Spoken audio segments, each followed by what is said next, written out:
So, in addition to the United States government kind of shanghaiing the economy and making it so companies would have to produce stuff for the war, they also kind of manipulated the media. See, yes, they wanted a free speech sort of thing going on with newspapers and such, but not to the extent they could say whatever they want. So, where a newspaper would want to report on what ship is going to what harbor and what the troops are doing, the United States government said, no, we can't really have you publishing that because if you publish stuff like that, the enemy could see it and then they could use it against us. They did not want the media reporting on specific stuff because if they did, that could lead to soldiers getting shot, ships getting shot down, supply lines getting interrupted. You see lots of propaganda posters pop up like this. Somebody blab, button your lip.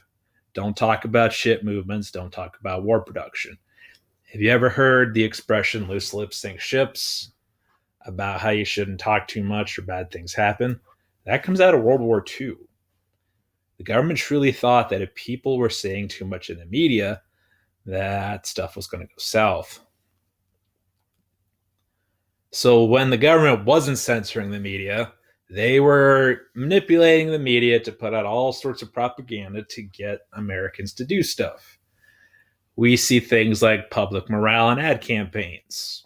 They didn't want America to forget about the war effort. So you see lots of patriotic posters floating around, just encouraging you to stay on top of support, get you to buy war bonds, make your gardens, etc., etc. So any form of entertainment kind of turned into war propaganda. Movies, plays, shows, messages on the radios were all tooled up to make sure Americans cared about the war. If morale is high, patriotic support goes up. Patriotic support goes up, then you can justify keeping the war going on longer. Now, a way to go about keeping people patriotic was to display the enemy in stereotypical ways. So, for example, Japanese soldiers on propaganda posters would be displayed as gorillas or other giant scary animals. We see the emergence of comic books during this time frame. Superman become became a major player. He was published in the 1940s for the American people to rally behind an icon. We also see the birth of Captain America, and one of Captain America's first enemies was Adolf Hitler. So Adolf Hitler was punched repeatedly by Captain America in pages of comic books. People saw this very patriotic man going after the enemy.